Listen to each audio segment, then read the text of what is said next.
Welcome back to Archetypes in the News, everyone. Today is July 19th, 2018, and we're going to do a exploration of the documentary film, Won't You Be My Neighbor?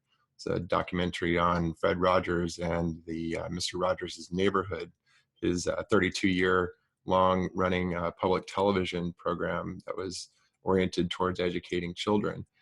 And what's interesting is this film, the documentary film, which I was lucky enough to see, came out the same week as Donald Trump's inhumane immigration policy set to separate families at the border. And I felt like this was a kind of a striking compensatory synchronicity that this would be released at the same time, because they're so strikingly at variant positions on the orientation towards children. And if you're not familiar with Mr. Rogers' Neighborhood and his career, he was an amazing, empathic, compassionate person who spoke very clearly and carefully and conscientiously to children in an attempt to step into their world and have them open up to ours. He was a genius at this, and I was lucky enough to have grown up being exposed to Mr. Rogers. And what's fascinating about him as a person is that he was actually a Presbyterian minister. He went to ministry school before going into television. And in the documentary, it was interesting. He said that he saw an ad and on it for PBS opportunity, and he went and he basically did it because he felt like what he was seeing on television was so horrific, in a sense that he felt like there was a need for educational program for children. And so he took a leap of faith and got the job. And what we're going to look at is the transits for his first episode, and some of the amazing correlations between his natal chart and the neighborhood of make-believe.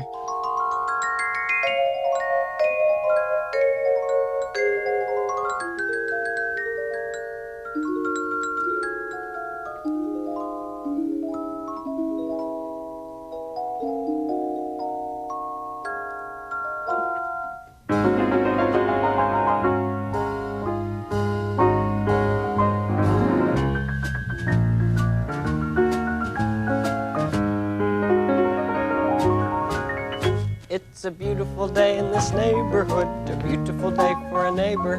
Would you be mine? Could you be mine? It's a neighborly day in this beauty wood, a neighborly day for a beauty. Would you be mine? Could you be mine? I have always wanted to have a neighbor just like you. I've always wanted to live in a neighborhood with you, so let's make the most of this beautiful day. Since we're together, we might as well say, would you be mine? Could you be mine? Won't you be my neighbor? Won't you please? Won't you please? Please won't you be my neighbor? And so we're neighbors again today. I'm glad to be with you. We see there the empathy, the compassion, the sensitivity, the softness. He's also the creator. He wrote the music, he wrote the songs. He's also a puppeteer. So a tremendous amount of creativity and sensitivity and compassion. And we'll take a look at his chart here. He's born Pisces, 29 degrees Pisces, March 20th, 1928. This is also International Astrology Day, if you didn't know. And he's born with the Sun-Uranus conjunction. It's a Jupiter-Uranus conjunction as well. So Sun, Jupiter, Uranus, triple conjunction. And interestingly, he's born at 8:20 a.m. with the sun on the 12th house cusp. So the 12th house is the house associated with Pisces. And fascinating, he's a Pisces sun with the sun on the 12th house cusp. And not only that, he has the moon, Venus, and Mercury, all three in a triple conjunction, also in Pisces. And to top it all off, the Mercury Venus is in a 6-degree opposition to Neptune. So Neptune is Pisces ruling planet, has lots of, it relates to sensitivity, compassion, empathy, the imagination, and he has Mercury and Venus. It's the communication, the love of the communication, and it's in alignment with Neptune, the sensitivity, the compassion. It's also in this wide, it's a 9-degree conjunction with the moon. So this is a field of energy. The moon is one's emotions, the way one feels in the world, the way one relates. It's the relational field. And specifically, it relates to the children. It relates to the inner child and how we relate to everything, but also specifically to children. So he has, again, Mercury, Venus, and the moon in a triple conjunction opposite Neptune, and it gives it all an extra level of sensitivity, compassion, empathy, and creativity, the imagination born out of that. So another really interesting alignment in this chart is the fact that he has Saturn in a trine to Neptune. And you see this with like Gandhi or Martin Luther King, or the Dalai Lama has the conjunction. But the Saturn-Neptune alignment you see with people who have like a devoted practice, Saturn, to bringing in the spiritual or the enchanted or the transcendent dimension of reality. There's a working with the eternal ideal perspective, the way we'd like things to be, Neptune, to the way things are, Saturn, bringing them into practice, into reality. The spiritual discipline is a Saturn-Neptune combination. And he was a minister, and he was, basically incorporated his ministry into the program. He was basically he did never mention Christianity in his programs, but he was basically performing what a minister would do in inculcating empathy, sensitivity, awareness of others, fair relationality. He did a lot of work with on racism and bringing in people, Black colored people, to show that we can all live together. So he did a tremendous amount of noble spiritual work through his television program. Now, what's interesting is this is the debut of the first episode, which happened at his Uranus return. Uranus opposition, I'm sorry. Uranus at 28 Virgo is just 1 degree opposite his sun at 29 Pisces, and in a 5-degree opposition to Uranus. So he's born, this is happening at the Uranus opposition. And we see that over and over in history where major Uranian figures have their major breakthrough. Galileo found the moons of Jupiter. Rosa Parks stood up on the bus and said, no more. Freud had the recognition of the interpretation of dreams. Lots of preeminent Uranian figures have their major Uranian gift be realized often during the Uranus opposition. So that's one transit that's taking place. And then interestingly, Jupiter was in an opposition with Mercury. So Jupiter expands everything, and Mercury is the mind or the storyteller, and it's on his natal Mercury. So he's got Mercury alignment and Jupiter opposite Mercury. So what does he do? He becomes the enchanted storyteller of children. 2 children lasts for 32 years. Interesting here, Saturn is Jupiter, Uranus, Sun alignment. So bringing in the work, the discipline, and the responsibility to do the program, but also the longevity, the endurance. It became his career. So I see a lot of the Saturnian influence there. But then you also get Neptune square Neptune. This is like, on some level he's searching for meaning, and what's he going to do with his ministry, and this becomes the path for him. Really, really fascinating set of alignments that were happening at the debut of the first episode. And He was also invited to do congressional testimony because PBS was struggling for money. They needed, they were asking for $20 million to basically keep PBS afloat. This is during Richard Nixon's presidency, and he was wanting to cut the funding for PBS. And in the documentary, it's really interesting. They talk about how the hearings were going really poorly. All the people who had presented were boring the Congress people, and they were getting fed up with it. And they were basically saying, you know, enough with PBS, we're not going to fund them. And it was Mr. Rogers' turn to speak. And the Congress people had also said that they were tired of hearing people read, because they were just giving their written statements about why they felt like PBS should be funded. So here's the clip. It's really fascinating, and we'll talk a little bit afterwards. Now, Mr. Rogers is certainly one of the best things that's ever happened to public television, and his Peabody Award is testament to that fact. We in public television are proud of Fred Rogers, and I'm proud to present Mr. Rogers to you now. Fred. All right, Rogers, you got the floor.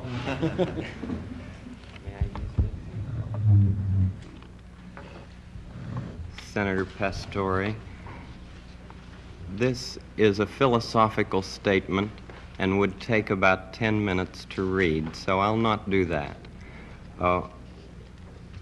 One of the first things that a child learns in a healthy family is trust, and I trust what you have said, that you will read this. It's very important to me. I care deeply about children. My first children... Will it make you happy if you read it? I'd just like to talk about it, if it's all right. Sir. Okay. My first children's program was on WQED 15 years ago, and its budget was $30.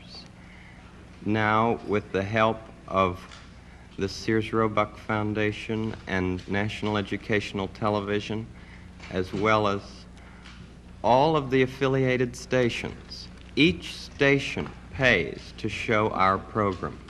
It's a unique kind of funding in educational television. With this help, now our program has a budget of $6,000.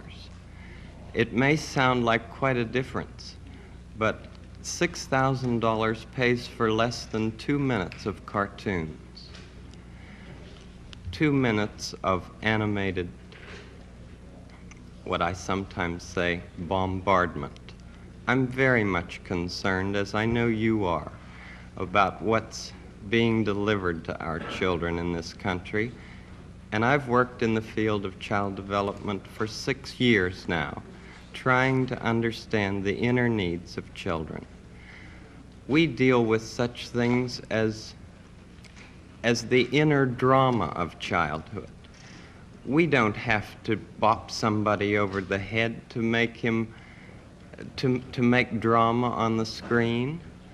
We deal with such things as getting a haircut, or the feelings about brothers and sisters, and the kind of anger that arises in simple family situations. And we speak to it constructively. How long a program is it? It's a half hour every day. Most channels schedule it in the noontime as well as in the evening. WETA here has scheduled it in the late afternoon. Could we get a copy of this so that we can see it? Maybe not today, but I'd like to see the program. I'd like very much for you to see. I'd like to see the program itself, or any one of them, you see. We made 100 programs for EEN, the Eastern Educational Network, and then when the money ran out, people in Boston and Pittsburgh and Chicago all came to the fore and said, we've got to have more of this neighborhood expression of care. And this is what I give. I give an expression of care every day to each child to help him realize that he is unique. I end the program by saying, you've made this day a special day by just your being you. There's no person in the whole world like you, and I like you just the way you are.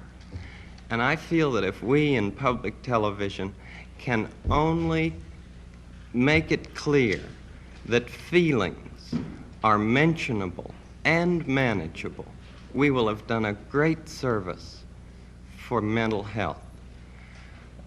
I think that it's much more dramatic that two men could be working out their feelings of anger, much more dramatic than showing something of gunfire.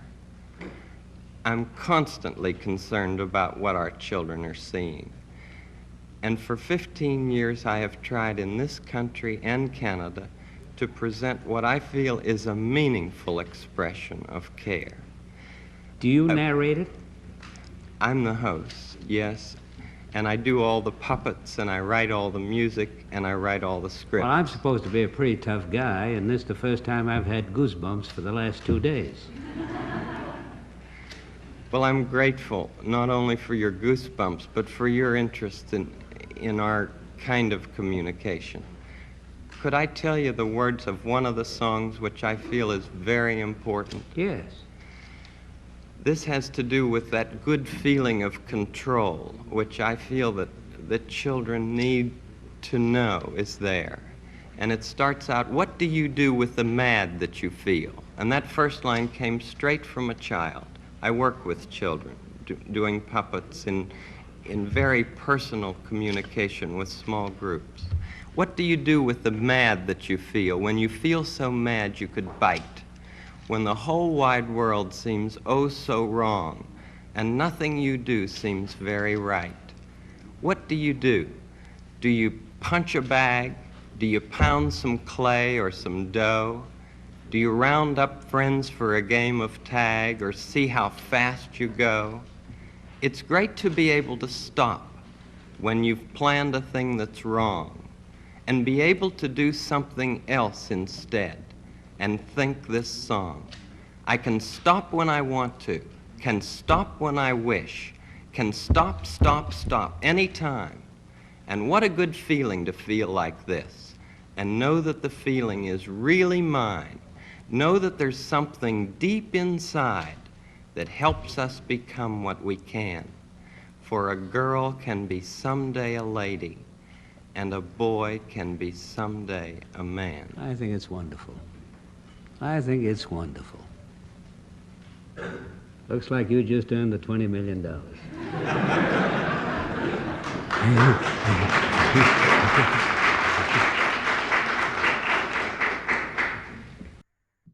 Wow.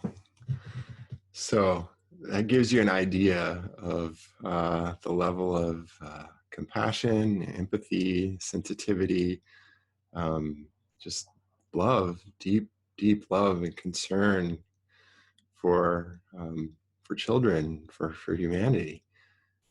You can also see the Saturn-Neptune emphasis on meaning, what's important, and you know that you matter, that every individual matters, and to be able to stop oneself, that Saturnian control, to be able to stop oneself, to know that you have control, that will help you become who you are, to be able to say no.